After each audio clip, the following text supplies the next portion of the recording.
2025 মঙ্গলের বছর। এই মঙ্গল পাপগ্রহ হিসাবে ধরা হয় আমাদের জ্যোতিষশাস্ত্রে। মঙ্গল যদি উইক থাকে, মঙ্গল যদি পীড়িত থাকে, তাহলে কিন্তু বিভিন্ন ধরনের আপদ বিপদ আমাদের জীবনী শক্তিই কমে যায়। কারণ মঙ্গল মানে এনার্জি, মঙ্গল মানে আমাদের গতি, সেই জিনিসটাই কমে যায়।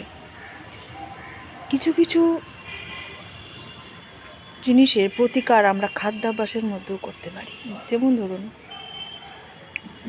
আপনি যদি প্রত্যেক দিন বেদানার রস খান বা লাল কোনো কিছু শাক সবজি খান, গাজর খান, জানবেন আপনার মঙ্গল কিন্তু ডে বাই ডে ভালো হবে।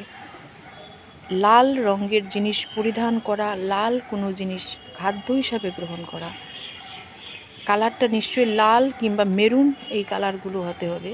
যেমন বেদানা, গাজর, লাল শাক হতেই পারে, বা লাল যে কোনো ফ্রুটস লাল কালারের, সেটাতে কিন্তু সেটা বিটের রসও হতে পারে, ওটার মধ্যে কিন্তু মানে মঙ্গলকে রিপ্রেজেন্ট করছে।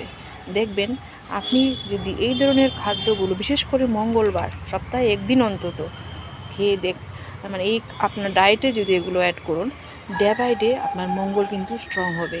আর মঙ্গলকে স্ট্রং করা অবশ্যই দরকার। রাস্তাঘাট চলাফেরা, হঠাৎ দুর্ঘটনা, আপদ বিপদ, অগ্নি ভয়, পশু ভয় ইত্যাদি কিন্তু মঙ্গল পীড়িত থাকলে হয়। সুতরাং মঙ্গলকে স্ট্রং করার জন্য আপনার ডায়েটে এই জিনিসগুলো অবশ্যই অ্যাড করবেন। Thank you.